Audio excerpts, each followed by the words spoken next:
ದಕ್ಷಿಣ ಕನ್ನಡ ಜಿಲ್ಲೆಯನ್ನ, ಉತ್ತರ ಕನ್ನಡ ಜಿಲ್ಲೆಯನ್ನ, ಉಡುಪಿಯನ್ನ, ಹಲವಾರು ಜಿಲ್ಲೆಗಳನ್ನ ಅಧ್ಯಯನ ಮಾಡಿ ನಮ್ಮ ರಾಜ್ಯ ನೋಡಲು ಯಾವ ಆಕಾರದಲ್ಲಿದೆ ಅಂದ್ರೆ ಗೋಡಂಬಿ ಆಕಾರದಲ್ಲಿ. ಕರ್ನಾಟಕ ರಾಜ್ಯ ನೋಡಲು ಗೋಡಂಬಿ ಆಕಾರದಲ್ಲಿದ್ದು 11.31 ಉತ್ತರ ಅಕ್ಷಾಂಶದಿಂದ 18.45 ಉತ್ತರ ಅಕ್ಷಾಂಶಗಳ ಮಧ್ಯೆ ಹಂಚಿಕೆಯಾಗಿದೆ. ಅಲ್ಲ 74.12 ಪೂರ್ವ ರೇಖಾಂಶದಿಂದ 78.40 ಪೂರ್ವ ರೇಖಾಂಶಗಳ ಮಧ್ಯೆ ರಾಜ್ಯ ಹಂಚಿಕೆಯಾಗಿದೆ. 18.45 ಉತ್ತರ ಅಕ್ಷಾಂಶ, 11.31 ಉತ್ತರ ಅಕ್ಷಾಂಶ, 74.12 ಪೂರ್ವ ರೇಖಾಂಶದಿಂದ 78.40 ಪೂರ್ವ ರೇಖಾಂಶಗಳ ಮಧ್ಯದಲ್ಲಿ ಕರ್ನಾಟಕ ರಾಜ್ಯ ಹಂಚಿಕೆಯಾಗಿದೆ. ಅಲ್ಲ ನಮ್ಮ ರಾಜ್ಯದಲ್ಲಿ ಪ್ರಸ್ತುತ ಜಿಲ್ಲೆಗಳ ಸಂಖ್ಯೆ ಎಷ್ಟಂದ್ರೆ 31 ಜಿಲ್ಲೆಗಳದಾವೆ. ನಮ್ಮ ರಾಜ್ಯದಲ್ಲಿ 238 ತಾಲೂಕುಗಳದಾವೆ. ಅಲ್ಲ 27,481 ಗ್ರಾಮಗಳದಾವೆ. 6,021 ಗ್ರಾಮ ಪಂಚಾಯಿತಿ, 30 ಜಿಲ್ಲಾ ಪಂಚಾಯಿತಿ, 225 ತಾಲೂಕು ಪಂಚಾಯಿತಿಗಳನ್ನ ಕಾಣುತ್ತೀವಿ. ಪ್ಲಸ್ ಇತ್ತೀಚೆಗೆ ಒಂದು ಸೇರಿದ್ರೆ 31 ಜಿಲ್ಲಾ ಪಂಚಾಯಿತಿಗಳು. ಇನ್ನು 11 ಮಹಾನಗರ ಪಾಲಿಕೆಗಳನ್ನ ಕರ್ನಾಟಕ ರಾಜ್ಯದಲ್ಲಿ ಕಾಣ್ತೀವಿ. ನಮ್ಮ ಕರ್ನಾಟಕ ರಾಜ್ಯದಲ್ಲಿ ನಗರಾಡಳಿತ ಸ್ಥಳಗಳ ಸಂಖ್ಯೆ ಎಷ್ಟಂದ್ರೆ 281 ನಗರಾಡಳಿತ ಸ್ಥಳಗಳದ ನೋಡಿ. ಪಟ್ಟಣ ಪಂಚಾಯತಿ ಎಲ್ಲವೂ ಸೇರ್ಪಡೆಗೊಂಡು 281 ಟೋಟಲ್ ನಗರಕ್ಕೆ ಸಂಬಂಧಪಟ್ಟಿರ್ತಕ್ಕಂಥ ಆಡಳಿತ ಪ್ರದೇಶಗಳು. ಇನ್ನು 4 ಅನುಸೂಚಿತ ಪ್ರದೇಶಗಳನ್ನ ಕರ್ನಾಟಕ ರಾಜ್ಯದಲ್ಲಿ ಕಾಣ್ತೀವಿ. ನಮ್ಮ ರಾಜ್ಯದಲ್ಲಿ ಅನುಸೂಚಿತ ಪ್ರದೇಶಗಳನ್ನು ತೆಗೆದುಕೊಂಡಾಗ ಕರ್ನಾಟಕ ರಾಜ್ಯದಲ್ಲಿ 4 ಅನುಸೂಚಿತ ಪ್ರದೇಶಗಳದಾವೆ. ಆ 4 ಅನುಸೂಚಿತ ಪ್ರದೇಶಗಳು ಯಾವ ಅಂತಂದ್ರೆ, ಒಂದು ಗೋಕಾಕ 1, ಎರಡನೇದೇನಂತಂದ್ರೆ ವಾಡಿ ಶಾಬಾದಿ, ಮೂರನೇದ್ದು ಕುದುರೆಮುಖ, 4 ಬಿ ಗುಡಿ ಅಂದ್ರೆ ಯಾವುದು? ಭೀಮರಾಯನ ಗುಡಿ. ಕರ್ನಾಟಕ ರಾಜ್ಯದಲ್ಲಿ ಅನುಸೂಚಿತ ಪ್ರದೇಶಗಳ ಸಂಖ್ಯೆ 4. ಆ 4 ಅನುಸೂಚಿತ ಪ್ರದೇಶಗಳು ಯಾವಂದ್ರೆ ಗೋಕಾಕ, ವಾಡಿ, ಕುದುರೆಮುಖ, ಬಿ ಗುಡಿ. ಅನುಸೂಚಿತ ಕರ್ನಾಟಕ ರಾಜ್ಯದಲ್ಲಿ ಅನುಸೂಚಿತ ಸ್ಥಳಗಳ ಸಂಖ್ಯೆ. ಇಂಥ ನಮ್ಮ ಕರ್ನಾಟಕ ರಾಜ್ಯ ವಿಸ್ತೀರ್ಣದಲ್ಲಿ ಎಷ್ಟನೇ ಸ್ಥಾನದಲ್ಲಿದೆ ಅಂದ್ರೆ 6ನೇ ಸ್ಥಾನದಲ್ಲಿದೆ. ಜನಸಂಖ್ಯೆಯಲ್ಲಿ 8ನೇ ಸ್ಥಾನದಲ್ಲಿದೆ. ವಿಸ್ತೀರ್ಣದಲ್ಲಿ 6, ಜನಸಂಖ್ಯೆಯಲ್ಲಿ 8. ವಿಸ್ತೀರ್ಣದ ಪಾಲು ಎಷ್ಟಿದೆ ಅಂದ್ರೆ 5.83%. ಜನಸಂಖ್ಯೆಯ ಪಾಲು 5.05%.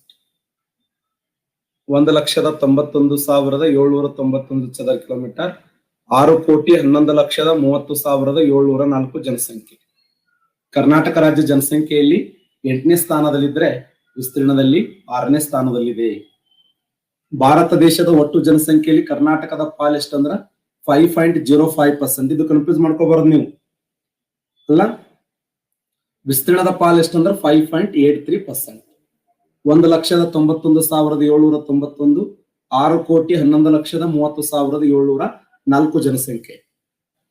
ಇಂಥ ನಮ್ಮ ಕರ್ನಾಟಕ ರಾಜ್ಯದಲ್ಲಿ ಟೋಟಲ್ 30 ಜಿಲ್ಲೆಗಳಿದ್ದು, ಆ 30 ಜಿಲ್ಲೆಗಳಲ್ಲಿ ಇವತ್ತಿನ ಜಿಲ್ಲೆ ಯಾವುದು ಅಂತಂದ್ರೆ ಒಂದು 4-5 ದಿನದಲ್ಲಿ ಕರ್ನಾಟಕ ದರ್ಶನ ಮುಗಿಸ್ಬಿಡೋಣ. 4-5 ದಿನದಲ್ಲಿ ಕರ್ನಾಟಕ ದರ್ಶನ ಮುಗಿಸಿ ಮುಂದೆ ಮಹಾರಾಷ್ಟ್ರ ಮತ್ತೆ ಗುಜರಾತ್ ಬೇರೆ ಬೇರೆ ರಾಜ್ಯಗಳನ್ನ ಸುತ್ತಾಡಿ ಬರೋಣ. ಯಾಕಂದ್ರೆ ಜನನಿ ಹಾಗೂ ಜನ್ಮಭೂಮಿ ಸ್ವರ್ಗಕ್ಕಿಂತಲೂ ಮಿಗಿಲಾದದ್ದು. ನಾಳೆ ನಮ್ಮ SDA ಮತ್ತು PSI ಗೆ ಬಹುತೇಕ ಎಕ್ಸಾಮ್ಗಳು ಕರ್ನಾಟಕದ ದರ್ಶನದ ಮೇಲೆ ಜಾಸ್ತಿ ಕ್ವಶನ್ ಕೇಳುವುದರಿಂದ ಕರ್ನಾಟಕದ ಡಿಫ್ರೆಂಟ್ ಆಗಿ ಅಧ್ಯಯನ ಮಾಡ್ತಾ ಹೋಗೋಣ. ಓಕೆ, ಆ ಉದ್ದೇಶಕ್ಕಾಗಿ ಇವತ್ತಿನ ಜಿಲ್ಲೆ ಯಾವ್ದಂದ್ರೆ ಚಾಮರಾಜನಗರ ನೋಡಿ. ಕರ್ನಾಟಕ ರಾಜ್ಯದ ಒಂದು ವಿಶಿಷ್ಟವಾಗಿರುವಂತ ಜಿಲ್ಲೆ. ಮೊದಲೆಲ್ಲ ನಾನು ಉತ್ತರ ಕರ್ನಾಟಕದಿಂದ ಆರಂಭ ಮಾಡ್ತಾ ಇದ್ದೆ, ಕರಾವಳಿ ಭಾಗದಿಂದ ಆರಂಭ ಮಾಡ್ತಾ ಇದ್ದೆ.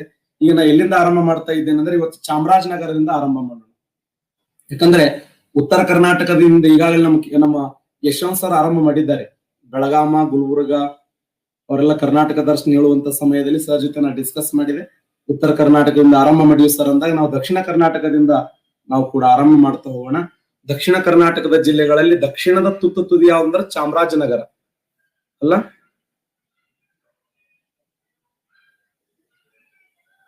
ಚಾಮರಾಜನಗರ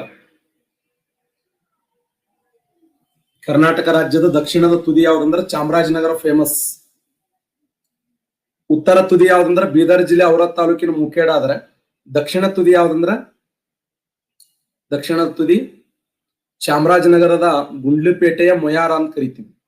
ಫೇಮಸ್ ಆಗಿರುವಂತ ಪ್ರಶ್ನೆ ಚಾಮರಾಜನಗರದ ಮೇಲೆ ಏನೇನ್ ಇಂಪಾರ್ಟೆಂಟ್ ಕೇಳ್ತಾನೆ ಅವೆಲ್ಲವನ್ನ ಡಿಸ್ಕಸ್ ಮಾಡ್ತಾ ಹೋಗೋಣ. ಚಾಮರಾಜನಗರ ಕರ್ನಾಟಕ ರಾಜ್ಯದ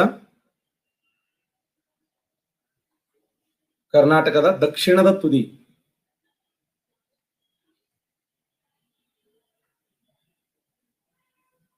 ದಕ್ಷಿಣದ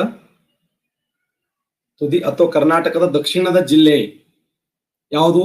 ಚಾಮರಾಜನಗರದ ಗುಂಡ್ಲುಪೇಟೆಯ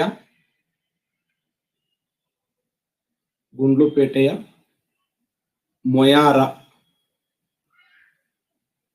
ಮೊಯಾರ ಅನ್ನೋದು ಏನದು?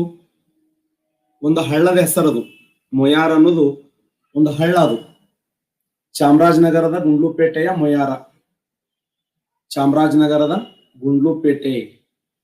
ಗುಂಡ್ಲುಪೇಟೆಯ ಮೊಯಾರ. ಮೊಯಾರ ಎಂಬುದು ಒಂದು ಡಿಚ್ ಅಂತ ಕರೀತಾರೆ. ಡಿಚ್ ಅಂದ್ರೆ ಏನು? ಹಳ್ಳ. ಕರ್ನಾಟಕ ರಾಜ್ಯದ ದಕ್ಷಿಣದ ತುದಿ ಅಂತ ಕರಿತೀವಲ್ಲ. ಉತ್ತರ ತುದಿ ಯಾವ್ದಂದ್ರೆ ಬೀದರ್ ಜಿಲ್ಲೆ ಔರ ತಾಲೂಕಿನ ಮುಖೇಡ. ಕರ್ನಾಟಕದ ಉತ್ತರ ತುದಿ ಬೀದರ್ ಜಿಲ್ಲೆ ಔರ ತಾಲೂಕಿನ ಮುಖೇಡ ಆದ್ರೆ, ದಕ್ಷಿಣದ ತುದಿ ಇದು ಉತ್ತರ ತುದಿ, ಇದು ದಕ್ಷಿಣದ ತುದಿ, ಇದು ಪಶ್ಚಿಮದ ತುದಿ, ಇದು ಪೂರ್ವದ ತುದಿ. ಉತ್ತರ ತುದಿ ಯಾವ್ದಂದ್ರೆ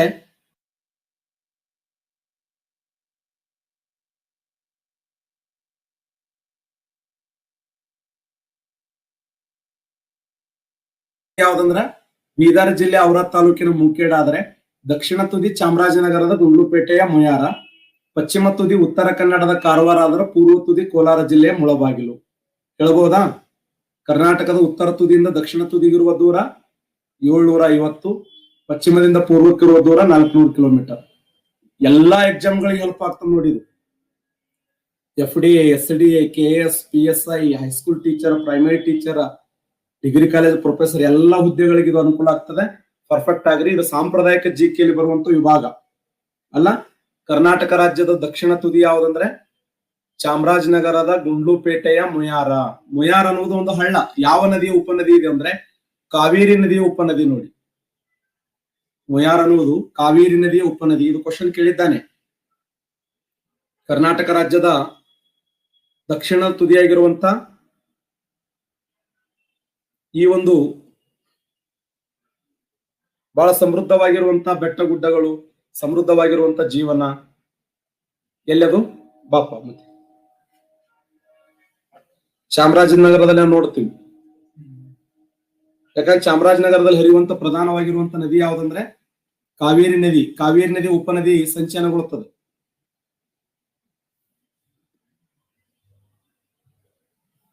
ನಗರದಲ್ಲಿ ಬೆಟ್ಟ ಗುಡ್ಡಗಳು ಕಂಡು ಬರುತ್ತವೆ. ಯಾರು ಹೇಳ್ತಾರೆ? ಚಾಮರಾಜನಗರದಲ್ಲಿ ಕಂಡು ಬರುವಂತ ಬೆಟ್ಟಗಳು ಯಾವುವು?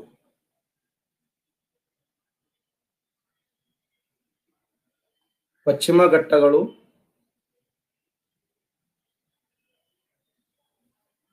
ಪೂರ್ವ ಘಟ್ಟಗಳು, ಈಶಾನ್ಯ ಬೆಟ್ಟಗಳು, ಅರಾವಳಿ ಬೆಟ್ಟಗಳು. ಕರ್ನಾಟಕ ರಾಜ್ಯದ ಚಾಮರಾಜನಗರದಲ್ಲಿ ಕಂಡುಬರುವಂತ ಬೆಟ್ಟಗಳು ಯಾವುವು?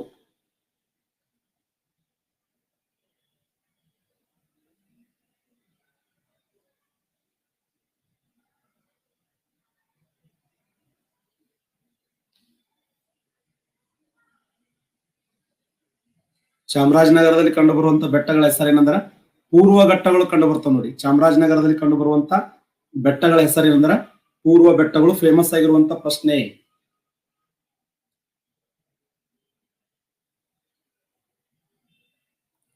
ನೋಡಿ, ಅಲ್ಲೆಲ್ಲ ಇಲ್ಲಿ ಅನೇಕ ಉಲ್ಟಾಗಿದ ಫೋಟೋ. ಅದು ಈ ಪೂರ್ವ ಘಟ್ಟಗಳಿಗೆ ಏನಂತ ಕರೀತಾರಂದ್ರೆ ಚಾಮರಾಜನಗರದಲ್ಲಿ ಬಿಳಿಗಿರಿ ರಂಗನ ಬೆಟ್ಟ, ಮಲೈ ಮಹದೇಶ್ವರ ಬೆಟ್ಟ, ಗೋಪಾಲಸ್ವಾಮಿ ಬೆಟ್ಟಗಳು ಅಂತ ಕರೀತಾರೆ. ಇದು ಕ್ವಶನ್ ಆಗಿದೆ ನೋಡಿ.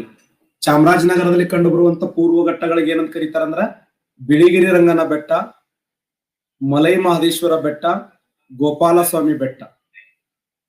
ಪೂರ್ವ ಘಟ್ಟಗಳನ್ನ ಚಾಮರಾಜನಗರದಲ್ಲಿ ಯಾವ ಹೆಸರಿಂದ ಕರೀತಾರಂದ್ರೆ ಬಿಳಿಗಿರಿ ರಂಗನ ಬೆಟ್ಟ, ಮಲೈ ಮಹದೇಶ್ವರ ಬೆಟ್ಟ ಮತ್ತೆ ಗೋಪಾಲಸ್ವಾಮಿ ಬೆಟ್ಟ. ಹಾಗಾದ್ರೆ ಈ ಒಂದು ಬೆಟ್ಟಗಳಲ್ಲಿ ವಾಸ ಮಾಡುವಂತ ಬುಡಕಟ್ಟು ಜನಾಂಗ ಯಾವ್ದಂದ್ರ ಸೋಲಿಗ ಜನಾಂಗ. ನೋಡಿ, ಇದು ಕ್ವಶನ್ ಆಗಿದೆ. ನಮ್ಮ ಕರ್ನಾಟಕ ರಾಜ್ಯದಲ್ಲಿ ಈ ಒಂದು ಬಿಳಿಗಿರಿ ರಂಗನ ಬೆಟ್ಟ ಮತ್ತು ಮಲೈ ಮಹದೇಶ್ವರ ಬೆಟ್ಟ, ಗೋಪಾಲಸ್ವಾಮಿ ಬೆಟ್ಟಗಳಲ್ಲಿ ವಾಸ ಮಾಡುವಂತ ಜನಾಂಗ ಯಾವುದು ಅಂದ್ರ ಸೋಲಿಗ ಎಂಬ ಜನಾಂಗ ವಾಸ ಮಾಡ್ತಾರೆ. ಕರ್ನಾಟಕ ರಾಜ್ಯದ ಪ್ರಸಿದ್ಧ ಬುಡಕಟ್ಟು ಜನಾಂಗ ಇದು. ನಿಮ್ಗೆ ಸಾಕಷ್ಟು ಬಾರಿ ನಾ ಹೇಳಿದ್ದೇನೆ, ಸೋಲಿಗರು ಕರ್ನಾಟಕ, ಮುಂಡರು ಜಾರ್ಖಂಡ್, ಶಾಂಪಿಯನ್ ಅಂಡೋಮಾನ್ ನಿಕೋಬಾರ್, ಲುಷಿಯಾ ಮಿಜೋರಾಂ, ಚುಟಿಯಾ ಅಸ್ಸಾಂ, ಮೀನರು ರಾಜಸ್ಥಾನ, ಸಂತಾನರು ಪಶ್ಚಿಮ ಬಂಗಾಳ, ಬಿಲ್ಲರು ಗುಜರಾತ್, ಮುರಾರಿ ಮಧ್ಯಪ್ರದೇಶ್, ಜರವ ಅಂಡೋಮಾನ್ ನಿಕೋಬಾರ್, ಕೊಂಡರು ಒಡಿಸ್ಸಾ, ಕಾಶಿ ಮೇಘಾಲಯ, ನಾಗಾ ನಾಗಾಲ್ಯಾಂಡ್, ಉರ್ಲಿ ಕೇರಳ, ವರ್ಲಿ ಮಹಾರಾಷ್ಟ್ರ, ತೋಡಿಗ ತಮಿಳುನಾಡು, ಗೊಂಡ ಮಧ್ಯಪ್ರದೇಶ್, ಚಂಚು ಆಂಧ್ರ ಪ್ರದೇಶ್, ಲೆಪ್ಚಾ ಸಿಕ್ಕಿಂ. ನೆನಪಿದೆಯಾ? ಇರುವ ಮಧ್ಯಪ್ರದೇಶ್. ಇವರೆಲ್ಲ ಬುಡಕಟ್ಟು ಜನಾಂಗ. ನಾವು ನಮ್ಮೂರು ಎಂಬ ಭಾವನೆಯಿಂದ ಬೆಟ್ಟ ಗುಡ್ಡಗಳಲ್ಲಿ, ಗಿರಿಕಂದರಗಳಲ್ಲಿ ವಾಸ ಮಾಡುವಂತ ಜನಾಂಗವನ್ನು ಬುಡಕಟ್ಟು ಜನಾಂಗ ಅಂತ ಕರೀತಾರೆ. ಇವ್ರು ಯಾರ ಮಾತು ಕೇಳೋರಲ್ಲ, ತಮ್ಮ ವಿಚಾರಗಳನ್ನು ಬಿಟ್ಟುಕೊಡೋರಲ್ಲ. ಅಂತ ಒಂದು ವಿಶಿಷ್ಟ ಜನಾಂಗ ಯಾವ್ದಂದ್ರೆ ಅದು ಬುಡಕಟ್ಟು ಜನಾಂಗ ಅಂತ ಕರೀತಾರೆ. ಹಾಗಾದ್ರೆ ಬಿಳಿಗಿರಿ ರಂಗನ ಬೆಟ್ಟ, ಮಲೈ ಮಹದೇಶ್ವರ ಬೆಟ್ಟ, ಗೋಪಾಲಸ್ವಾಮಿ ಬೆಟ್ಟಗಳಲ್ಲಿ ಕಂಡು ಬರುವಂತ ಪ್ರಸಿದ್ಧ ಬುಡಕಟ್ಟು ಜನಾಂಗ ಯಾವ್ದಂದ್ರ ಸೋಲಿಗ ಎಂಬ ಜನಾಂಗ ಕಂಡು ಬರ್ತದೆ ನೋಡಿ. ಸೋಲಿಗ ಎಂಬ ಜನಾಂಗ ಅಲ್ಲ, ಸೋಲಿಗ ಮತ್ತೆ ಇದರ ಜೊತೆಯಲ್ಲಿ ಗೊಂದಲಿಗ ಎಂಬ ಜನಾಂಗ ಕಂಡು ಬರ್ತಾರ ನೋಡಿ. ಗೊಂದಲಿಗ ಬುಡಕಟ್ಟು ಜನಾಂಗ ಇದು. ಸೋಲಿಗರು ಮತ್ತು ಗೊಂದಲಿಗರೆಂಬ ಬುಡಕಟ್ಟು ಜನಾಂಗ ಯಾವ ಜಿಲ್ಲೆಯಲ್ಲಿ ಕಂಡು ಬರ್ತಾರ ಅಂದ್ರ ಚಾಮರಾಜನಗರದ ಬಿಳಿಗಿರಿ ರಂಗನ ಬೆಟ್ಟ, ಮಲೈ ಮಹದೇಶ್ವರ ಬೆಟ್ಟ ಮತ್ತೆ ಗೋಪಾಲಸ್ವಾಮಿ ಬೆಟ್ಟಗಳಲ್ಲಿ ಕಂಡು ಬರ್ತಾರೆ. ಇನ್ನ ಈ ಜಿಯೋಗ್ರಫಿಕಲ್ ಆಗಿ ಚಾಮರಾಜನಗರ ನೋಡಿದಾಗ ಇಲ್ಲೊಂದು ವಿಶಿಷ್ಟವಾಗಿರುವಂತ ಜಲಪಾತ ಇದೆ. ಆ ಜಲಪಾತ ಯಾವಂದ್ರ ಬರಚುಕ್ಕಿ ಅನ್ನುವಂತ ಜಲಪಾತ ಇದೆ. ಹೌದು, ಕರ್ನಾಟಕ ರಾಜ್ಯದ ಪ್ರಸಿದ್ಧ ಕಾವೇರಿ ನದಿಯಿಂದ ನಿರ್ಮಾಣಗೊಂಡಂತ ಜಲಪಾತ ಇದು. ಕಾವೇರಿ ಕರ್ನಾಟಕ ರಾಜ್ಯದ ಜೀವ ನದಿ ಅಂತ ಕರೀತಾರೆ. ಕರ್ನಾಟಕ ರಾಜ್ಯದ ನದಿಗಳ ತಾಯಿ, ಕರ್ನಾಟಕ ರಾಜ್ಯದ ನದಿಗಳ ತಾಯಿ ಎನಿಸಿಕೊಂಡಿರ್ತಕ್ಕಂಥ ಯಾರವ? ನಮ್ಮವ್ವನವ. ಕರ್ನಾಟಕ ರಾಜ್ಯದ ನದಿಗಳ ತಾಯಿ ನಮ್ಮವ್ವ ಕಾವೇರಿ. ಕೊಡಗು ಜಿಲ್ಲೆಯ ಬ್ರಹ್ಮಗಿರಿ ಬೆಟ್ಟದ ತಲಕಾವೇರಿ ಎಂಬ ಸ್ಥಳದಲ್ಲಿ ಹುಟ್ಟಿ ಆ ನದಿ ಏನ್ ಮಾಡುತ್ತಂದ್ರೆ ಈ ಒಂದು ಚಿತ್ರದ ಏನು ಚಾಮರಾಜನಗರದ ಮೂಲಕ ಹರಿದು ಹೋಗ್ತದೆ. ಅದಕ್ಕೆ ಇನ್ನೊಂದು ವಿಶೇಷ ಗೊತ್ತಿರಲಿ ನೀವು, ಕರ್ನಾಟಕ ರಾಜ್ಯ ಹಾಗೂ ತಮಿಳುನಾಡುಗಳ ಮಧ್ಯದಲ್ಲಿ ನೀರು ಮಾಪನ ಮಾಡ್ತಾರೆ ನೋಡಿ. ಆ ನೀರು ಮಾಪನ ಮಾಡುವಂತ ಸ್ಥಳ ಅದಕ್ಕೆ ಏನಂತ ಕರೀತಾರೆ? ಯಾರು ಹೇಳ್ತಾರಿ? ಯಾರು ಚಾಮರಾಜನಗರದವರಿದ್ದೀರಿ? ಚಾಮರಾಜನಗರದವರು? Very good, very good, yes, good. ಇವತ್ತಿನ ಕ್ಲಾಸ್ಗೆ ಅಟೆಂಡ್ ಆದವ್ರು ಎಲ್ಲರೂ ಚಾಮರಾಜನಗರದವರೇ, ಎಲ್ಲರೂ ಮೀ ಅಂತಾರ ನೋಡಿ. ಹಾಗಾದ್ರೆ ಚಾಮರಾಜನಗರದಲ್ಲಿ ಒಂದು ಸ್ಥಳ ಇದೆ, ಅದು ಯಾವಂದ್ರ ಬಿಳಿಗುಂಡ್ಲು ಅನ್ನುವಂತ ಸ್ಥಳ. ಬಿಳಿಗುಂಡ್ಲು ನೆನ್ಪಿಡಿ, ಬಿಳಿಗುಂಡ್ಲು ಎಂಬ ಸ್ಥಳ. ಹೌದು, ಕಾವೇರಿ ನದಿಯ ನೀರನ್ನು ಅಳತೆ ಮಾಡುವಂತ ಕೇಂದ್ರ ಇದು. ಕಾವೇರಿ ನದಿಯ ನೀರನ್ನು ಅಳತೆ ಮಾಡುವಂತ ಕೇಂದ್ರ. ಯಾಕ ನೀರು ಹಂಚಿಕೆ ಮಾಡ್ಬೇಕಲ್ಲ, ನೀರನ್ನು ಹಂಚಿಕೆ ಮಾಡ್ಬೇಕಲ್ಲ. ಎಲ್ಲಿ ನೀರು ಹಂಚಿಕೆ ಮಾಡಬೇಕು? ತಮಿಳುನಾಡಿಗೆ ಎಷ್ಟು TMC? 404.25 TMC ನೀರನ್ನು ಕೊಡಬೇಕು. ಇನ್ನು ಕರ್ನಾಟಕ ರಾಜ್ಯಕ್ಕೆ 284.75 TMC ನೀರು. ಹೌದಾ? ಕೇರಳ ರಾಜ್ಯಕ್ಕೆ 30 TMC ನೀರು. ಪಾಂಡಿಚೇರಿಗೆ 7 TMC ನೀರು. ಹೌದಾ ಅಲ್ಲೋ? ತಮಿಳುನಾಡಿಗೆ 404. ಅಂದ್ರೆ ಇವೆಲ್ಲ ನೀರನ್ನು ಹಂಚಿಕೆ ಮಾಡುವ ಸ್ಥಳ ಯಾವಂದ್ರ ಬಿಳಿಗುಂಡ್ಲು ಎಂಬ ಸ್ಥಳ. ಚಾಮರಾಜನಗರದಲ್ಲಿ ಈ ಬಿಳಿಗುಂಡ್ಲು ಎಂಬ ಸ್ಥಳದಲ್ಲಿ ನೀರನ್ನ ಹಂಚಿಕೆ ಮಾಡಲಾಗುತ್ತದೆ. ಅಂದ್ರೆ ನಮ್ಮ ಕರ್ನಾಟಕ ರಾಜ್ಯದಿಂದ ಎಷ್ಟು ನೀರು ತಮಿಳುನಾಡಿಗೆ ಕೊಡಬೇಕು, ಎಷ್ಟು ನೀರು ಹಂಚಿಕೆ ಆಗ್ತಾ ಇದೆ ಅಂತ. ಅದಕ್ಕ ಕಾವೇರಿ ನದಿಯ ಅಳತೆ ಮಾಡುವಂತ ಸ್ಥಳ ಎಲ್ಲಿದೆ ಅಂದ್ರೆ ಚಾಮರಾಜನಗರದ ಬಿಳಿಗುಂಡ್ಲು ಎಂಬ ಸ್ಥಳದಲ್ಲಿ ಕಾವೇರಿ ನದಿಯ ನೀರನ್ನ ಅಳತೆ ಮಾಡುವಂತ ಸ್ಥಳ ಅಲ್ಲ. ಕರ್ನಾಟಕ ರಾಜ್ಯದಿಂದ ತಮಿಳುನಾಡಿಗೆ ಕಾವೇರಿ ನದಿ ನೀರು ಹರಿದು ಹೋಗ್ತದೆ. ಆ ಕಾವೇರಿ ನದಿ ನೀರನ್ನು ಅಳತೆ ಮಾಡತಕ್ಕಂತ ಕೇಂದ್ರ ಯಾವಂದ್ರ ಬಿಳಿಗುಂಡ್ಲು ಎಂಬ ಪ್ರದೇಶದಲ್ಲಿ ಅಳತೆ ಮಾಡಲಾಗ್ತದೆ. ಇನ್ನ ಚಾಮರಾಜನಗರದ ಒಂದು ಅದ್ಭುತವಾದ ದೃಶ್ಯ ಏನು ಅಂತಂದ್ರೆ ಆ ಭಾಗದ ಜನರು ಏನಂತಾರಂದ್ರೆ ನಮ್ಮ ನಾಡಿನವರು ಅನ್ನಂಗಿಲ್ಲ, ಅವ್ರು ನಮ್ಮ ಕಾಡಿನವರು ಅಂತ ಕರೀತಾರೆ. ನಾವೇನಂತೀವಿ? ನಮ್ಮೂರವರಪ್ಪ ಅಂತೀವಿ ನಾವು. ನಮ್ಮೂರವರು, ನಮ್ಮ ಕಡೆಯವರು, ನಮ್ಮ ನಾಡಿನವರು, ನಮ್ಮ ಬಿಜಾಪುರದವರು, ನಮ್ಮ ರಾಯಚೂರದವರು, ನಮ್ಮ ಕಲಬುರಗಿಯವರು, ನಾವು ಈ ತರ ಮಾತಾಡ್ತೀವಿ. ನಮ್ಮ ಬೆಳಗಾಂದವರು, ನಮ್ಮ ಧಾರವಾಡದವರು ಈ ತರ ಮಾತಾಡ್ತೀವಲ್ಲ, ಆ ಭಾಗದ ಜನತೆ ವಿಶೇಷ ಏನಂದ್ರೆ ನಮ್ಮ ಕಾಡಿನವರು ಅಂತ ಕರೀತಾರೆ. ಕಾಡು, ನಮ್ಮ ಕಡೆಯವರಲ್ಲ, ನಮ್ಮ ಕಾಡಿನವರು. ಆ ಭಾಗದ ಜನತೆ ಮಾತನಾಡುವಂತ ಶಬ್ದ ಅದು.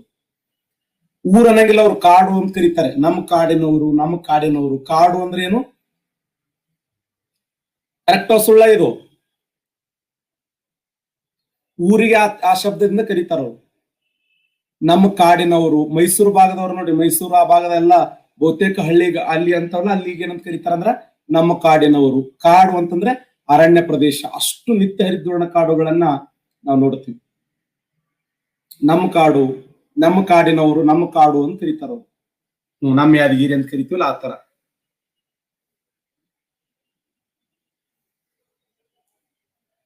ಕತ್ತ ನೋಡಿದ್ರತ್ತು ರೋಮಾಂಚನ ಅನಿಸ್ತದ ನಮಗೆ. ಆ ನಿತ್ಯ ಹರಿದ್ವರ್ಣ ಕಾಡುಗಳು, ಬಂಡೀಪುರ ರಾಷ್ಟ್ರೀಯ ಉದ್ಯಾನವನ, ಅದೆಲ್ಲ ಹೇಳ್ತೀನಿ ಸದ್ ನಿಮಗೆ. ಕರ್ನಾಟಕ ರಾಜ್ಯದಲ್ಲಿ ವಿಶಿಷ್ಟವಾಗಿರುವಂತ ರಾಷ್ಟ್ರೀಯ ಉದ್ಯಾನವನ ಇದೆ ಅಲ್ಲಿ, ಬಂಡೀಪುರ ರಾಷ್ಟ್ರೀಯ ಉದ್ಯಾನವನ. ಇದು ನೋಡಿ ಚಾಮರಾಜನಗರದ ಪೂರ್ತಿ ಈ ದೃಶ್ಯ ಕಾಣಿಸ್ತಾ ಇದೆಯಾ? ಚಾಮರಾಜನಗರ, ಇದು ಚಾಮರಾಜನಗರ ನೋಡಿ, ಚಾಮರಾಜನಗರ. ಚಾಮರಾಜನಗರ ರಾಜ್ಯದ ದಕ್ಷಿಣ ಜಿಲ್ಲೆಯಾಗಿರುವಂತ, ಇದು ಕರ್ನಾಟಕ ಮತ್ತು ಇಂಡಿಯಾದಲ್ಲಿ ಕಂಡು ಬರುತ್ತದೆ. ಭಾರತ ದೇಶ ಕರ್ನಾಟಕ ರಾಜ್ಯದ ದಕ್ಷಿಣದ ಭಾಗದ ಅಥವಾ ದಕ್ಷಿಣದ ಜಿಲ್ಲೆಯಾಗಿರುವಂತ ಚಾಮರಾಜನಗರ 1998ರಲ್ಲಿ ಮೂಲ ದೊಡ್ಡ ಮೈಸೂರು ಜಿಲ್ಲೆಯಿಂದ ಕೆತ್ತಲಾಗಿದೆ ಅನ್ನುವಂಥದ್ದು, ಅದು ಬಿಡುಗಡೆ ಆಗಿರುವಂತದ್ದು. ಏನು ಸ್ಪೆಷಲ್ ಚಾಮರಾಜನಗರದ್ದು? ಚಾಮರಾಜನಗರ ಸ್ಥಾಪನೆ ಆಗಿದ್ದ ಯಾವಾಗಂದ್ರೆ ಆಗಸ್ಟ್ 15, 1997ರಲ್ಲಿ ಸ್ಥಾಪನೆ ಆಗ್ಯದ. ಓಕೆನಾ? 1997ರಲ್ಲಿ ಚಾಮರಾಜನಗರ. ನಿಮ್ಗೆ ಗೊತ್ತಿರಲಿ, 1997ರಲ್ಲಿ ಎಷ್ಟು ಜಿಲ್ಲೆಗಳು ಉದಯ ಆದವು? ಯಾರು ಹೇಳ್ತಾರೆ ನೋಡಮ್, ಯಾರು ಜಾಣರದಿರಿ? ಎಕ್ಸಲೆಂಟ್, 7 ಜಿಲ್ಲೆಗಳು ಉದಯ ಆದವು ಆ ಸಮಯದಲ್ಲಿ. 1997 ನೆನಪಿಡಿ, 7 ಎಲ್ಲ 7 ಅದ ನೋಡಿ. 1997ರಲ್ಲಿ ಆಗಸ್ಟ್ 15, ಅದೇ ಸಮಯದಲ್ಲಿ ನಮ್ಮ ಬಿಜಾಪುರದಿಂದ ಯಾವ ಜಿಲ್ಲೆ ಡಿವೈಡ್ ಆಯ್ತು? ಎಕ್ಸಲೆಂಟ್, ಬಿಜಾಪುರದಿಂದ ಬಾಗಲಕೋಟೆ ಡಿವೈಡ್ ಆಯ್ತು ಅಲ್ಲ. ದಕ್ಷಿಣ ಕನ್ನಡದಿಂದ ಉಡುಪಿ ಡಿವೈಡ್ ಆಯ್ತು. ಹಿಂಗ ಕರ್ನಾಟಕ ರಾಜ್ಯದಲ್ಲಿ ಆ ಸಮಯದಲ್ಲಿ ಯಾರಿದ್ರು ಮುಖ್ಯಮಂತ್ರಿ? ಯಾವ ಮುಖ್ಯಮಂತ್ರಿ ಕಾಲದಲ್ಲಿ ಆ ಡಿವೈಡ್ ಆಯ್ತು? ಜೆ.ಎಚ್. ಪಟೇಲ್. ಜೆ.ಎಚ್. ಪಟೇಲ್ ಅವರು ಆ ಸಮಯದಲ್ಲಿ ಮುಖ್ಯಮಂತ್ರಿಗಳಾಗಿದ್ರು. ಜೆ.ಎಚ್. ಪಟೇಲ್ ಅವರು ಮುಖ್ಯಮಂತ್ರಿಗಳಾದಂತ ಸಮಯದಲ್ಲಿ 1997 ಆಗಸ್ಟ್ 15ರಂದು ನಮ್ಮ ಕರ್ನಾಟಕ ರಾಜ್ಯದಲ್ಲಿ ನಮ್ಮ ಸಿಎಂ ಯಾಕ? ನಮ್ಮ ರಾಜ್ಯ ಸಿಎಂ ಅವರು. ನನ್ ಮ್ಯಾಗ ಬರ್ರಿ ಎಲ್ಲ ನೀವು ನೋಡಿ. ಬಂಡಾರಿ ಮಠ ಸರ್ ರಾಜ್ಯಪಾಲರಿದ್ರು ಅವಾಗ. ಹೌದು, 1997 ಆಗಸ್ಟ್ 15ರಂದು. ಅಲ್ಲಿ ನಿಮ್ ಬಾಯಾರಿಕೆಯಲ್ಲಿ ಹಾಕ, ನಿಮ್ ಬಾಯಿ ತುಂಬಾ ಸಕ್ರಿಯ ಹಾಕ್ತೀನಿ, ವಿಚಾರ ಮಾಡೋದು ಬೇಡ. ರಾಜ್ಯಪಾಲರು ರಾಜಭವನದ ಕುತ್ಕೊಂಡು ಮತ್ತೆ ಅಲ್ಲಿ ಕರ್ನಾಟಕ ಹಿಸ್ಟ್ರಿ ಹೇಳ್ತೀನಿ. ಯಾರೋ ನಿಮ್ ಫ್ಯಾಮಿಲಿ ಏನವ? ಅವರೆಲ್ಲ ನಮ್ ಫ್ಯಾಮಿಲಿ ಅವರ? ನಿಮ್ ಮಾಯಿ ಬರೀ ಇದೇ ಮಾಡ. ಒಟ್ಟು ಸುಮ್ ಕುಂದಿರ್ತೀರಿ ನೀವು. ಸ್ಥಾಪನೆ ಆಗಿದ್ದ ಯಾವಾಗ ಅಂದ್ರೆ 1997 ಆಗಸ್ಟ್ 15ರಂದು. ಪ್ರಧಾನ ಕಚೇರಿ ಯಾವ್ದಂದ್ರೆ ಚಾಮರಾಜನಗರ ಅಂತ ಕರಿತೀವಿ. ತಾಲೂಕುಗಳು ಬಂದ್ಬಿಟ್ಟು ಕೊಳ್ಳೇಗಾಲ, ಯಳಂದೂರು, ಗುಂಡ್ಲುಪೇಟೆ, ಚಾಮರಾಜನಗರ, ಹನ್ನೂರು ಅನ್ನುವಂಥ ಸ್ಥಳಗಳು. ಅಲ್ಲಿ ಪ್ರಧಾನವಾಗಿರುವಂತ ತಾಲೂಕುಗಳ ತೆಗೆದುಕೊಂಡಾಗ ಕೊಳ್ಳೇಗಾಲ 1, ಯಳಂದೂರು, ಗುಂಡ್ಲುಪೇಟೆ, ಚಾಮರಾಜನಗರ ಮತ್ತು ಹನ್ನೂರು ಅನ್ನುವಂಥ ಸ್ಥಳಗಳು ಅಲ್ಲಿಯ ಜಿಲ್ಲೆಗಳಾಗ್ತವೆ.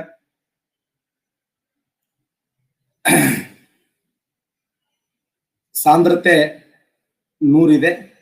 100 ಪ್ರತಿ ಚದರ ಕಿಲೋಮೀಟರ್ ಪ್ರದೇಶದಲ್ಲಿ. ಅಧಿಕೃತವಾಗಿರುವಂತಹ ಭಾಷೆ ಕನ್ನಡ ಭಾಷೆ. ಚಾಮರಾಜನಗರ ಒಟ್ಟು ವಿಸ್ತೀರ್ಣ ಎಷ್ಟಿದೆ ಅಂದ್ರೆ 5111 ಕಿಲೋಮೀಟರ್ ಸ್ಕ್ವೇರ್ ಅಂತ ಕರಿತೀವಿ. ಚಾಮರಾಜನಗರದ ವಿಸ್ತೀರ್ಣ ಬೇಡ, ಏನು ವಿಸ್ತರಣೆ ಏನು ಬೇಡ, ಇಂಪಾರ್ಟೆಂಟ್ ಪಾಯಿಂಟ್ ನೋಡ್ತಾ ಹೋಗೋಣ. ಚಾಮರಾಜನಗರದ ಪಿನ್ ಕೋಡ್ ನೋಡಿ, ಆ ಭಾಗದವರಿದ್ದವರು 571313. ದೂರವಾಣಿ ಕೋಡ 08226 ಅಲ್ಲ. ವಾಹನ ನೋಂದಣಿ K10 ನೋಡಿ. K28 ಯಾವುದು? ಬಿಜಾಪುರ ನೋಡಿ. K04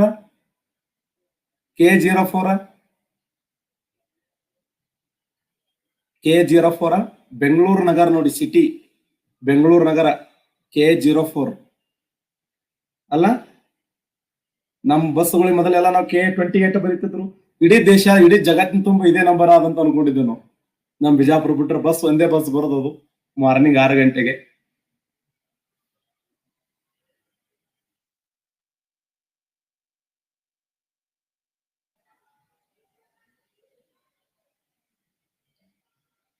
ಕರ್ನಾಟಕ ಅತ್ಯಂತ ಕಡಿಮೆ ಜನಸಂಖ್ಯೆ ಹೊಂದಿರುವಂತ,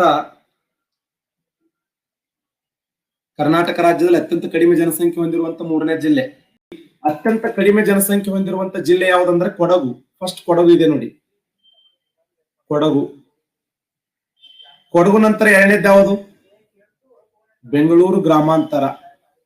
3ನೇದ್ದು ಯಾವುದು ಅಂತಂದ್ರೆ ರಾಮನಗರ. 4ನೇದ್ದು ಯಾವ್ದಂದ್ರೆ ಚಾಮರಾಜನಗರ. ನೆನಪಿಡಿ. ಬಟ್ ಅಲ್ಲಿ 3ನೇದಂತ ಕೊಟ್ಟಿದ್ದಾನೆ, ಸ್ವಲ್ಪ ಇನ್ನೂ ಅಪ್ಡೇಟ್ ಆಗ್ಬೇಕದು. ಕೊಡಗು, ಬೆಂಗಳೂರು ಗ್ರಾಮಾಂತರ, ರಾಮನಗರ, ಚಾಮರಾಜನಗರ ನೋಡಿ. ಕೊಡಗು, ಬೆಂಗಳೂರು ಗ್ರಾಮಾಂತರ, ರಾಮನಗರ, ಚಾಮರಾಜನಗರ. ಕೊನೆ ಹಂತದಲ್ಲಿರುವಂತಹ ಜಿಲ್ಲೆಗಳು. ಅತಿ ಹೆಚ್ಚು ಜನಸಂಖ್ಯೆ ಹೊಂದಿರುವ ಜಿಲ್ಲೆ ಯಾವುದು? ಬೆಂಗಳೂರು ನಗರ, ಹೈಯೆಸ್ಟ್ ಜನಸಂಖ್ಯೆ ಇದೆ. ಅತಿ ಹೆಚ್ಚು ಜನಸಂಖ್ಯೆ ಹೊಂದಿರುವಂತ 2ನೇ ಜಿಲ್ಲೆ ಯಾವುದು? ಕರ್ನಾಟಕ ರಾಜ್ಯದಲ್ಲಿ ಅತಿ ಹೆಚ್ಚು ಜನಸಂಖ್ಯೆ ಹೊಂದಿರುವಂತ 2ನೇ ಜಿಲ್ಲೆ ಬೆಳಗಾವಿ ಅಲ್ಲ, ಮೈಸೂರು. ಅತಿ ಹೆಚ್ಚು ಜನಸಂಖ್ಯೆ ಹೊಂದಿರುವಂತ 2ನೇ ಜಿಲ್ಲೆ ಮೈಸೂರು. 3ನೇದ್ದು ಬೆಳಗಾವಿ. ನೆನ್ಪಿಡಿ, ಓಕೆನಾ? ಕರ್ನಾಟಕ ರಾಜ್ಯದಲ್ಲಿ ಅತಿ ಹೆಚ್ಚು ಜನಸಂಖ್ಯೆ ಹೊಂದಿರುವಂತ 2ನೇ ಜಿಲ್ಲೆ.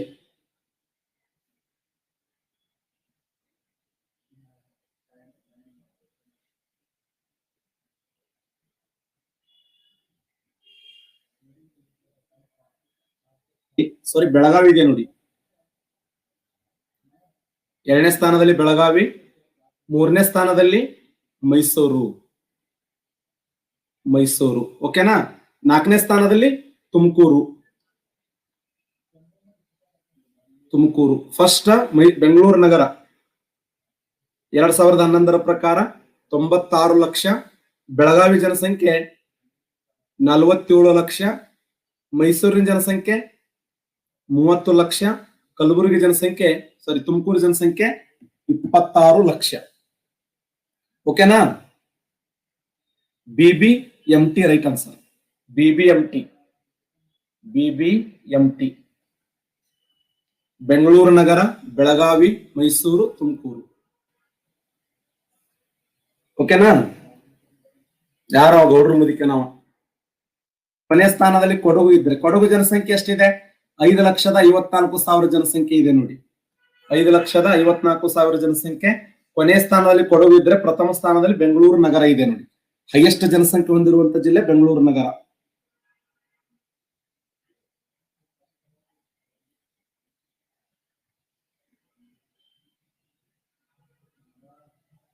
ನೋಡಿ, ಈ ಚಾಮರಾಜನಗರದ ಮೊದಲ ಹೆಸರು ಏನು ಅಂತಂದ್ರೆ ಶ್ರೀ ಅರಿಕೊತ್ತರ ಅನ್ನುವಂತ ಹೆಸರಿಂದ ಕರೀತಿದಾರ ನೋಡಿ. ಏನಂದ್ರ ಶ್ರೀ ಅರಿಕೊತ್ತರ. ಚಾಮರಾಜನಗರದ ಮೊಟ್ಟ ಮೊದಲ ಹೆಸರು ಶ್ರೀ ಅರಿಕೊತ್ತರ. ಮೈಸೂರಿನ ಒಡೆಯರ್ ರಾಜರು ಈ ಚಾಮರಾಜ್ಯವನ್ನ ವೆಡಾರ್ನಲ್ಲಿ ಜನಿಸ್ತಾರೆ. ನಂತರ ಚಾಮರಾಜನಗರ ಅನ್ನುವಂತ ಹೆಸರನ್ನ ಗಳಿಸಿಕೊಂಡಿರ್ತಕ್ಕಂಥದ್ದು. ಚಾಮರಾಜನಗರದ ಭೌಗೋಳಿಕವಾಗಿ ನೋಡಿದಾಗ ಕರ್ನಾಟಕದ ದಕ್ಷಿಣದ ತುದಿ ಯಾವ್ದಂದ್ರೆ ಚಾಮರಾಜನಗರ. ಇದು ಎಷ್ಟು ರಾಜ್ಯಗಳ ಜಿಲ್ಲೆಯನ್ನ ಇದೇನು ಗಡಿಯನ್ನು ಹಂಚಿಕೊಂಡಿದೆ ಅಂದ್ರ ತಮಿಳುನಾಡು ಮತ್ತು ಕೇರಳ ನೋಡಿ. ಈ ತರ ಪ್ರಶ್ನೆ ಕೇಳಿಲ್ಲ ಇಲ್ಲಿಯವರೆಗೆ. ತಮಿಳುನಾಡು ಮತ್ತು ಕೇರಳದ ಗಡಿಯನ್ನು ಹಂಚಿಕೊಂಡಿರ್ತಕ್ಕಂಥ ದಕ್ಷಿಣದ ಏಕೈಕ ಜಿಲ್ಲೆ ಅಂದ್ರೆ ಅದು ಚಾಮರಾಜನಗರ. ನೆನ್ಪಿಡಿ, ಒಂದ್ ಕಡೆ ತಮಿಳುನಾಡು, ಇನ್ನೊಂದ್ ಕಡೆ ಕೇರಳ ರಾಜ್ಯಗಳೊಂದಿಗೆ ತನ್ನ ಗಡಿಯನ್ನು ಹಂಚಿಕೊಂಡಿದೆ.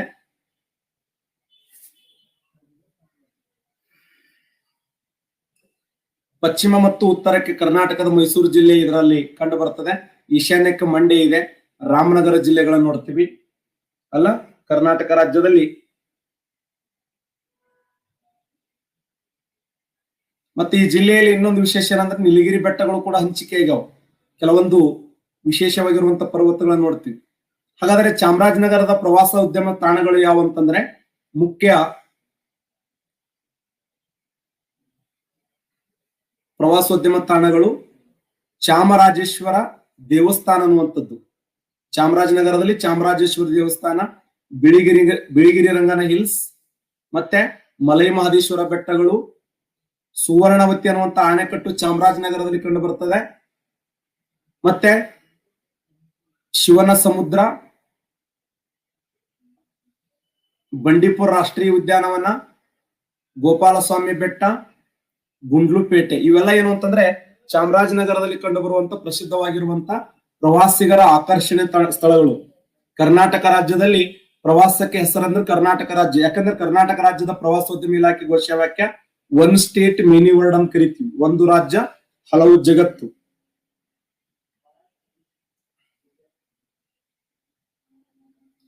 ನೋಡಿ, ಚಾಮರಾಜನಗರ, ಕೊಳ್ಳೇಗಾಲು, ಮಾಮುಳ್ಳಿ, ಯಳಂದೂರು, ಗುಂಡ್ಲುಪೇಟೆ ಫೇಮಸ್ ಎಲ್ಲ ಇಲ್ಲಿ. ಇರಸವಾಡಿ, ಕಾಗವಾಡ, ಕಾಗುಲ್ವಾಡಿ, ರೆಚಂಬಳ್ಳಿ, ಕಲ್ಲಂಬಳ್ಳಿ, ಮೈಸೂರು ಮತ್ತು ಚಾಮರಾಜ ಶಾಖೆ ಇಲ್ಲಿ ಪ್ರಮುಖವಾಗಿರುವಂತಹ ನಗರಗಳು ಅಂತ ಹೇಳಿ ಗುರುತಿಸ್ತಾರೆ.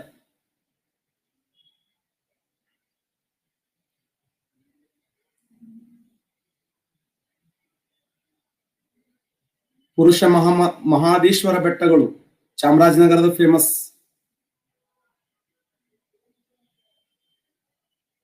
ನೋಡಿ, ಬಿಳಿಗಿರಿ ರಂಗನ ಬೆಟ್ಟಗಳು ಕ್ವಶನ್ ಆಗಿದೆ ಇದು. ಬಿಳಿಗಿರಿ ರಂಗನ ಸ್ವಾಮಿ ದೇವಾಲಯಗಳು ವನ್ಯಜೀವಿಧಾಮ ಎಲ್ಲಿ ಕಂಡು ಬರ್ತಂದ್ರೆ ಚಾಮರಾಜನಗರದಲ್ಲಿ ಕಂಡು ಬರ್ತವೆ, ಫೇಮಸ್.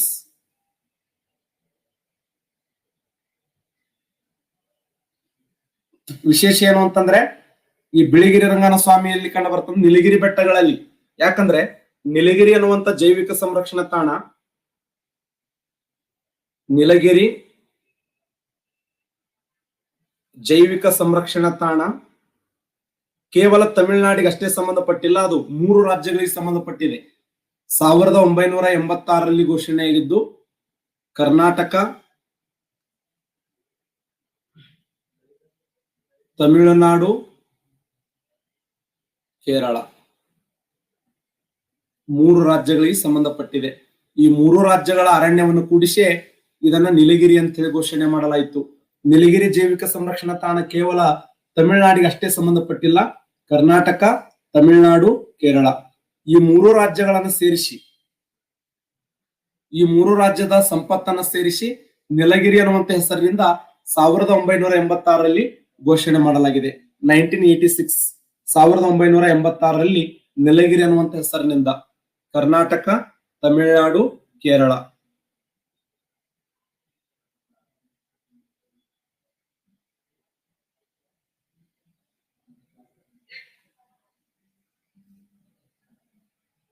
ನೋಡಿ, ಚಾಮರಾಜನಗರ ನಕ್ಷೆಯನ್ನು ಯಾವ ತರ ಇಲ್ಲಿ ತೋರಿಸಿದ್ದಾರೆ ಭಾರತದ ಭೂಪಟದಲ್ಲಿ.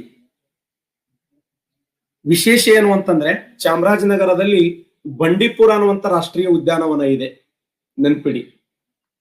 ಬಂಡೀಪುರ ರಾಷ್ಟ್ರೀಯ ಉದ್ಯಾನವನ. ಈ ಬಂಡೀಪುರ ರಾಷ್ಟ್ರೀಯ ಉದ್ಯಾನವನದ ಸ್ಪೆಷಲ್ ಏನು ಅಂತಂದ್ರೆ ಇದನ್ನ 1974ರಲ್ಲಿ ಘೋಷಣೆ ಮಾಡಲಾಗಿದೆ. 1974, ಹೌದು, ಇದನ್ನ 1974ರಲ್ಲಿ ಘೋಷಣೆ ಮಾಡಿದ್ದು. ಇದರ ಒಟ್ಟು ವಿಸ್ತೀರ್ಣ ಎಷ್ಟಿದೆ ಅಂತಂದ್ರೆ 743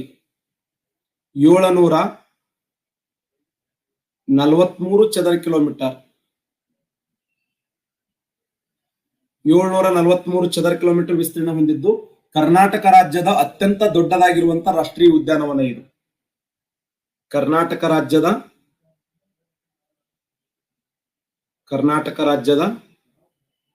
ಅತ್ಯಂತ ದೊಡ್ಡದಾದ ರಾಷ್ಟ್ರೀಯ ಉದ್ಯಾನವನ. ಕರ್ನಾಟಕ ರಾಜ್ಯದಲ್ಲಿ ಟೋಟಲ್ 5 ರಾಷ್ಟ್ರೀಯ ಉದ್ಯಾನವನಗಳಿವೆ. 5 ರಾಷ್ಟ್ರೀಯ ಉದ್ಯಾನವನಗಳಲ್ಲಿ ಬಂಡೀಪುರ ರಾಷ್ಟ್ರೀಯ ಉದ್ಯಾನವನ ಕೂಡ ಒಂದು. ಇದು 1974ರಲ್ಲಿ ಘೋಷಣೆಯಾಗಿದ್ದು 743 ಚದರ ಕಿಲೋಮೀಟರ್ ವಿಸ್ತೀರ್ಣ ಹೊಂದಿದೆ. ಕರ್ನಾಟಕ ರಾಜ್ಯದಲ್ಲಿ ಅತ್ಯಂತ ದೊಡ್ಡದಾಗಿರುವಂತಹ ರಾಷ್ಟ್ರೀಯ ಉದ್ಯಾನವನ. ಇಲ್ಲಿ ಕಂಡು ಬರುವಂತ ಪ್ರಾಣಿ ಯಾವುದಂದ್ರೆ ಹುಲಿ. ನೋಡಿ, ಯಾಕಂದ್ರೆ ಇದನ್ನು 1973ರಲ್ಲಿ ಹುಲಿ ಸಂರಕ್ಷಣಾ ತಾಣ ಎಂದು ಘೋಷಣೆ ಮಾಡಲಾಗಿದೆ. ಕರ್ನಾಟಕ ರಾಜ್ಯದಲ್ಲಿ ಟೋಟಲ್ 5 ಹುಲಿ ಸಂರಕ್ಷಣಾ ತಾಣಗಳದಾವೆ. ಆ 5 ಹುಲಿ ಸಂರಕ್ಷಣಾ ತಾಣಗಳಲ್ಲಿ ನಮ್ಮ ರಾಜ್ಯದ ಮೊದಲ ಹುಲಿ ಸಂರಕ್ಷಣಾ ತಾಣ ಯಾವ್ದಂದ್ರ ಬಂಡೀಪುರ.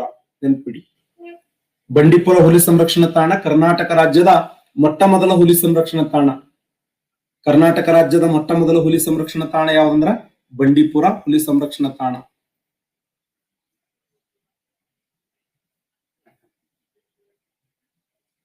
ಯಾಕಂದ್ರೆ 1973ರಲ್ಲಿ ಹುಲಿ ಯೋಜನೆಯನ್ನು ಘೋಷಣೆ ಮಾಡಲಾಯಿತು. ಆ 1973ರ ಹುಲಿ ಯೋಜನೆಯಲ್ಲಿ ಕರ್ನಾಟಕ ರಾಜ್ಯದಿಂದ ಸೆಲೆಕ್ಟ್ ಆಗಿರುವಂತ ಮೊದಲ ಹುಲಿ ಸಂರಕ್ಷಣಾ ತಾಣ ಅಂದ್ರೆ ಅದು ಬಂಡೀಪುರ ಹುಲಿ ಸಂರಕ್ಷಣಾ ತಾಣ. ಯಾವ ವರ್ಷ ಅಂದ್ರೆ 1973.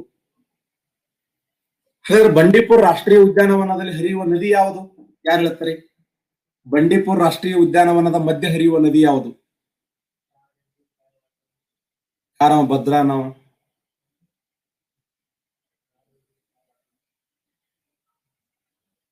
ನೋಡಿ, ಬಂಡೀಪುರ ರಾಷ್ಟ್ರೀಯ ಉದ್ಯಾನವನದ ಮಧ್ಯೆ ಹರಿಯುವಂತ ನದಿ ಯಾವ್ದಂದ್ರ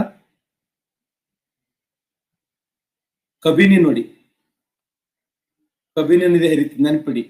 ಬಂಡೀಪುರ ರಾಷ್ಟ್ರೀಯ ಉದ್ಯಾನವನದ ಮಧ್ಯೆ ಹರಿಯುವಂತ ನದಿ ಯಾವಂದ್ರ ಕಬಿನಿ. ಕಬಿನಿಗಿರುವ ಇನ್ನೊಂದ್ ಹೆಸರೇನು? ಕಬಿನಿಗಿರುವ ಇನ್ನೊಂದ್ ಹೆಸರು? ಎಸ್, ಕಬಿನಿಗಿರುವ ಇನ್ನೊಂದ್ ಹೆಸರು ಕಪಿಲಾ ಅಥವಾ ಕಪಿಲೆ. ಹಾಗಾದ್ರೆ ಕಪಿಲೆ ನದಿಯ ದಂಡೆಯ ಮೇಲೆ ಕಂಡು ಬರುವಂತ ಪ್ರಸಿದ್ಧವಾದ ದೇವಸ್ಥಾನ ಯಾವುದು? ಎಕ್ಸಲೆಂಟ್, ನಂಜನಗೂಡು ದೇವಸ್ಥಾನ. ನೋಡಿ, ನಂಜನಗೂಡು ದೇವಸ್ಥಾನ ಕರ್ನಾಟಕ ರಾಜ್ಯದ ಅತ್ಯಂತ ಪ್ರಸಿದ್ಧವಾಗಿರುವಂತ ದೇವಸ್ಥಾನ ಇದು. ಇದು ಕ್ವಶನ್ ಆಗಿದೆ. ಕರ್ನಾಟಕದ ಅತ್ಯಂತ ಎತ್ತರವಾಗಿರುವಂತ ದೇವಸ್ಥಾನ ಯಾವ್ದಂತ ಕೇಳೋಣ. ಕರ್ನಾಟಕ ರಾಜ್ಯದ ಅತ್ಯಂತ ಎತ್ತರವಾಗಿರುವಂತ ದೇವಸ್ಥಾನ ಅಥವಾ ಕರ್ನಾಟಕದ ಅತ್ಯಂತ ದೊಡ್ಡದಾಗಿರುವಂತ ದೇವಸ್ಥಾನ ಯಾವಂದ್ರ ನಂಜನಗೂಡಿನ ದೇವಸ್ಥಾನ.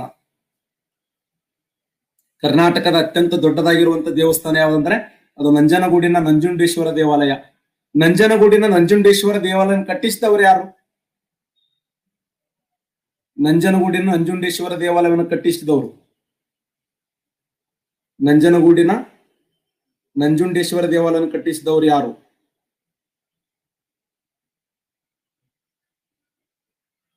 ನಂಜನಗೂಡಿನ ಕ್ವಶನ್ ಆಗಿದೆ ನೋಡಿ. ಇದು ಯಾರು ಕಟ್ಟಿಸ್ಯಾರ ನಂಜನಗೂಡಿನ ನಂಜುಂಡೇಶ್ವರ ದೇವಾಲಯವನ್ನ?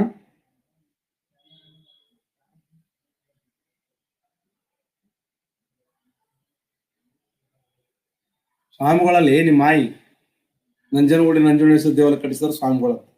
ಆ ದೇವಸ್ಥಾನವನ್ನ ಕಟ್ಟಿಸ್ತಾನೆ.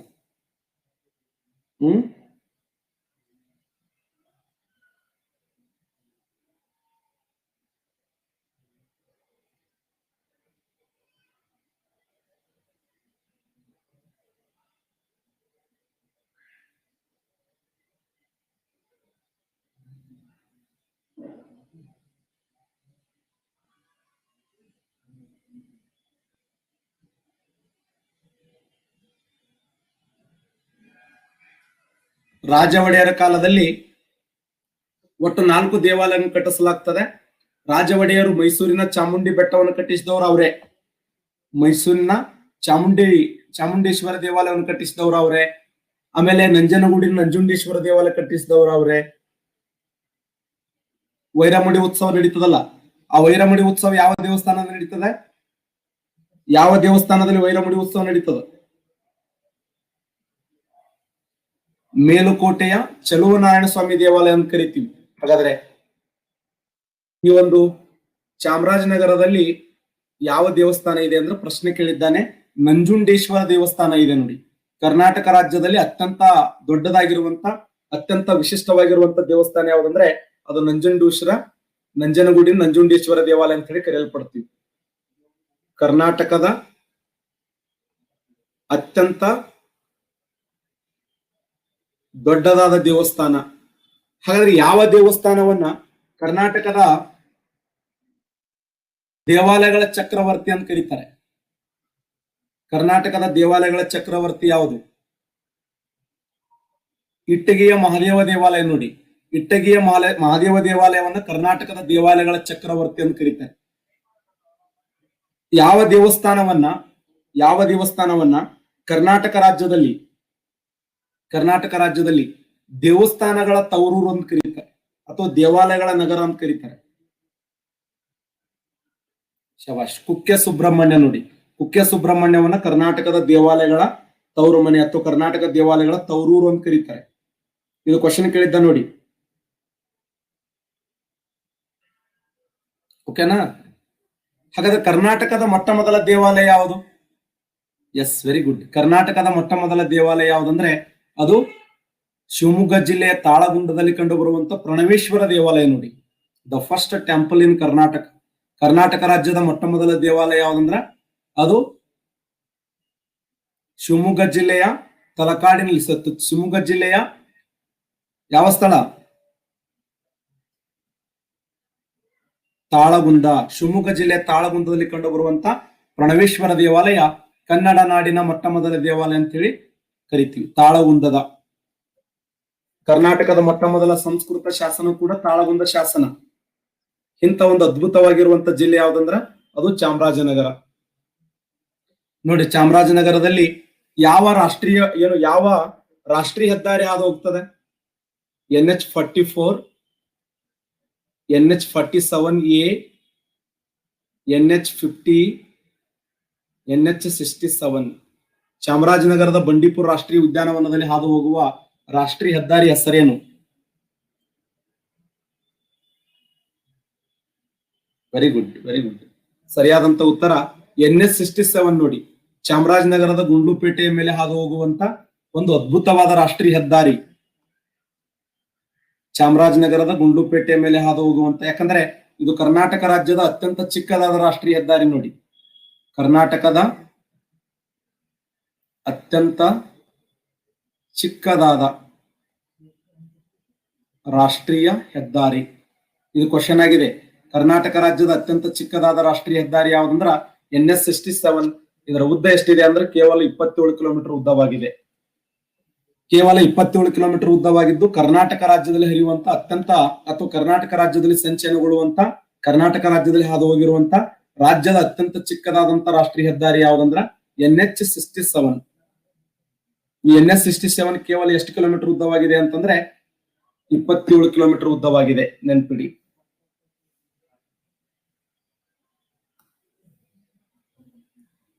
ಇದು ಚಾಮರಾಜನಗರಕ್ಕೆ ಸಂಬಂಧಪಟ್ಟಿರ್ತಕ್ಕಂಥದ್ದು. ಮತ್ತೆ ಚಾಮರಾಜನಗರದಲ್ಲಿ ಇನ್ನೊಂದು ಜಲಪಾತ ಇದೆ. ಕರ್ನಾಟಕ ಹಾಗೂ ತಮಿಳುನಾಡುಗಳ ಮಧ್ಯದಲ್ಲಿ ವಿವಾದಾತ್ಮಕವಾಗಿರುವಂತಹ ಜಲಪಾತ ಯಾವಂದ್ರ ಹೊಗೆನಕಲ್ಲು. ಹೊಗೆನಕಲ್ಲು ಜಲಪಾತ ನೋಡಿ. ಹೊಗೆನಕಲ್ಲು ಜಲಪಾತ ಯಾವ ರಾಜ್ಯಗಳ ಮಧ್ಯೆ ವಿವಾದ ಇದೆ ಅಂದ್ರೆ ಕರ್ನಾಟಕ ಮತ್ತು ತಮಿಳುನಾಡು. ಕರ್ನಾಟಕ ಮತ್ತು ತಮಿಳುನಾಡುಗಳ ಮಧ್ಯದಲ್ಲಿ ವಿವಾದಾತ್ಮಕವಾಗಿರುವಂತಹ ಜಲಪಾತ ಯಾವಂದ್ರ ಹೊಗೆನಕಲ್ಲು ಜಲಪಾತ. ಇದು ಯಾವ ಜಿಲ್ಲೆಯಲ್ಲಿ ಕಂಡು ಬರುತ್ತಂದ್ರ ಚಾಮರಾಜನಗರದಲ್ಲಿ ಕಂಡು ಬರುವಂತ ಪ್ರಸಿದ್ಧವಾದಂತ ಜಲಪಾತ. ಒನ್ಸ್ ಅಗೇನ್ ನೋಡಿ, ಚಾಮರಾಜನಗರದ ಬಗ್ಗೆ ನಾವು ಇಲ್ಲಿವರೆಗೆ ಡಿಸ್ಕಸ್ ಮಾಡಿದೆವು. ಚಾಮರಾಜನಗರದಲ್ಲಿ ಪೂರ್ವ ಘಟ್ಟಗಳನ್ನ ಬಿಳಿಗಿರಿ ರಂಗನ ಬೆಟ್ಟ, ಮಲೈ ಮಾದೇಶ್ವರ ಬೆಟ್ಟ, ಗೋಪಾಲಸ್ವಾಮಿ ಬೆಟ್ಟಗಳನ್ನು ಕರಿತೀವಿ. ಚಾಮರಾಜನಗರದಲ್ಲಿ ಪೂರ್ವ ಘಟ್ಟಗಳು ಹಂಚಿಕೆಯಾಗಿದ್ದಾವೆ. ನಾಳೆ ಕ್ವಶನ್ ಕೇಳ್ತಾನೆ, ಕರ್ನಾಟಕ ರಾಜ್ಯದ ಯಾವ ಜಿಲ್ಲೆ ಹಿಂಗಾರು ಮಳೆಯಲ್ಲಿ ಮಳೆ ಪಡೆಯುತ್ತದೆ ಅಂತ ಕೇಳ್ತಾನೆ. ಹಿಂಗಾರು ಮಳೆ ಅಥವಾ ಈಶಾನ್ಯ ಮಾನ್ಸೂನ್ ಮಾರುತಗಳು. ಈಶಾನ್ಯ ಮಾನ್ಸೂನ್ ಮಾರುತ ಅಥವಾ ಹಿಂಗಾರು ಮಳೆಯಲ್ಲಿ ಮಳೆಯನ್ನು ಪಡೆಯುವಂತ ಜಿಲ್ಲೆ ಯಾವ್ದಂದ್ರ ಅದು ಚಾಮರಾಜನಗರ. ಚಾಮರಾಜನಗರದಲ್ಲಿ ಏನಂತ ಕರೀತಾರೆ? ಓಕೆ, ಬಿಳಿಗಿರಿ ರಂಗನ ಬೆಟ್ಟ, ಮಲೈ ಮಾದೇಶ್ವರ ಬೆಟ್ಟ, ಗೋಪಾಲಸ್ವಾಮಿ ಬೆಟ್ಟಗಳು. ಬಿಳಿಗಿರಿ ರಂಗನ ಬೆಟ್ಟ, ಮಲೈ ಮಾದೇಶ್ವರ ಬೆಟ್ಟ, ಗೋಪಾಲಸ್ವಾಮಿ ಬೆಟ್ಟಗಳು ಪೂರ್ವ ಘಟ್ಟಗಳಲ್ಲಿ, ಅದು ಹಿಂಗಾರು ಮಳೆ ಅಥವಾ ಈಶಾನ್ಯ ಮಾನ್ಸೂನ್ ಮಾರುತಗಳಲ್ಲಿ ಗರಿಷ್ಠ ಪ್ರಮಾಣದಲ್ಲಿ ಮಳೆ ಆಗ್ತದ. ಹಾಗಾದ್ರೆ ನದಿಯ ನೀರನ್ನ ಅಳತೆ ಮಾಡತಕ್ಕಂತ ಸ್ಥಳ ಎಲ್ಲಿದೆ ಅಂದ್ರೆ ಬಿಳಿಗುಂಡ್ಲು ಎಂಬ ಸ್ಥಳದಲ್ಲಿ. ಕಾವೇರಿ ನದಿಯ ನೀರನ್ನ ಮಾಪನ ಮಾಡುವಂತ ಕೇಂದ್ರ, ಕಾವೇರಿ ನದಿಯ ನೀರನ್ನ ಮೆಜರ್ಮೆಂಟ್ ಮಾಡುವಂತ ಕೇಂದ್ರ ಎಲ್ಲಿದೆ ಅಂದ್ರೆ ಚಾಮರಾಜನಗರದ ಬಿಳಿಗುಂಡ್ಲು ಎಂಬ ಸ್ಥಳದಲ್ಲಿ ಕಂಡು ಬರ್ತದ. ಯಾಕಂದ್ರೆ ಕಾವೇರಿ ನದಿ ಅದೇ ಒಂದು ಮೂಲಕ ಹರಿತು. ಕರ್ನಾಟಕ ರಾಜ್ಯಕ್ಕೆ ಕಾವೇರಿ ನದಿಯ ನೀರಿನ ಪಾಲು ಎಷ್ಟಿದೆ ಅಂದ್ರೆ 284.75 TMS ನೀರನ್ನ ನಮ್ಮ ಕರ್ನಾಟಕ ರಾಜ್ಯಕ್ಕೆ ಬರಬೇಕು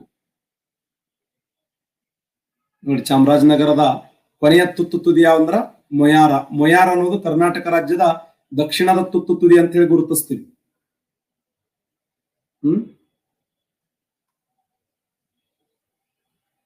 ಒಂದ್ ಕಾಲದಲ್ಲಿ ಬಿಳಿಗಿರಿ ರಂಗನ ಬೆಟ್ಟಗಳು ಎದಕ್ಕೆ ಫೇಮಸ್ ಆಗಿದ್ದು ಅಂದ್ರೆ ಸಿಂಹಗಳ ರಕ್ಷಣೆಗೆ ಫೇಮಸ್ ಆಗಿದ್ದು.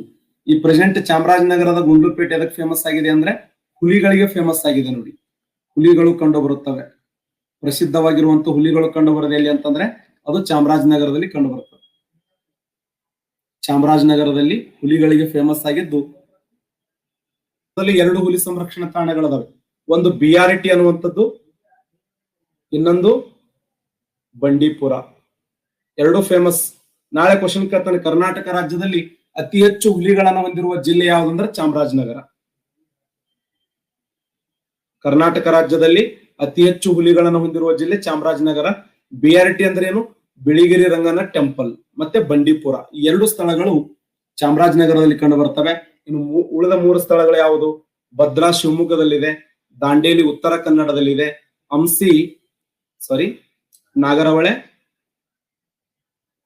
ನಾಗರಹೊಳೆ ಕೊಡಗುದಲ್ಲಿದೆ.